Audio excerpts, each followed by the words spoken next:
बिस्मिल्लाहिर्रहमानिर्रहीम। अस्सलामुअलैकुम वरहमतुल्लाहि वबरकातुहू। आप देख रहे हैं माही 786 यूट्यूब चैनल। एक डॉक्टर का कहना है कि चंद दिन पहले मेरे पास एक नौजवान को लाया गया था जिसको गोली लगी थी। खून बहुत बह चुका था मगर नौजवान के हवास अभी कायम थे। मेरी यूनिफॉर्म देखकर उसने मुझसे इल्तिजा की कि डॉक्टर साहब, मेरी मौत की ख़बर मेरे घर वालों को ना दीजिएगा, और साथ ही मेरे सामने हाथ जोड़ दिए थे। मुझे हैरत थी कि मैं उसे बचाने के लिए पुरउम्मीद था और वो शख्स यकीनी मौत की बात कर रहा था। खैर, मैंने उसे तसल्ली दी और ऑपरेशन वाले कमरे में पहुंचे जहां उसे बेहोश करने के लिए इंजेक्शन दिया गया, और साथ ही मैं उसकी बात भी सुनता रहा। बात करते करते लड़का बेहोश हो गया और उसी बेहोशी के दौरान उसकी मौत हो गई। मगर उसकी मौत मुझे झंझोड़ कर रख गई, शायद पढ़ने वालों को भी झंझोड़ दे, इसलिए वाक़या बता रहा हूँ। जब लड़के ने इल्तिजा की, मेरी मौत की ख़बर मेरे घर वालों को ना दीजिएगा बल्कि मेरी लाश एधी सेंटर के हवाले कर दीजिएगा, तो मैंने उसे पूछा ऐसी क्या वजह थी। उसने बताया कि मेरे वालिद वफ़ात पा चुके हैं और मेरी 3 छोटी छोटी बहनें हैं जिन्होंने पिछले 2 दिन से कुछ नहीं खाया।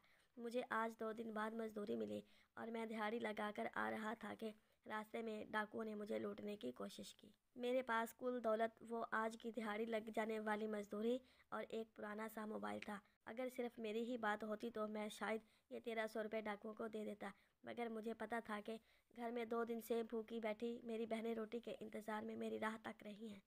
ये पैसे डाकू ले गए तो मेरी बहनें क्या खाएंगी, जबकि ये लोग खौफ खुदा से आ रही हैं। ये तो किसी और को भी लूट लेंगे। लिहाजा मैंने मज़ाहमत शुरू कर दी। उन ज़ालिमों ने महज इस 1300 रुपये की खातिर मुझे गोली मार दी। डॉक्टर साहब, मुझे पता है मैं तो मर जाऊंगा, मगर मुझे फ़िक्र है कि मेरे घर वाले जिनके पास रोटी तक के पैसे नहीं हैं, वो मेरे लिए कफ़न के पैसे कहाँ से लाएंगे, कब्र के पैसे कहाँ से लाएंगे। लिहाजा मेरे घर वालों को मेरी मौत की खबर ना दी जाए। साथ ही उसने जेब में हाथ डालकर पैसे और मोबाइल निकाल कर मेरे हाथ पर रख दिए और घर का एड्रेस बताया और ये कहा कि ये पैसे घर पहुंचा देना और ये मोबाइल भेज कर मेरी छोटी बहन को नई जूती ख़रीद देना।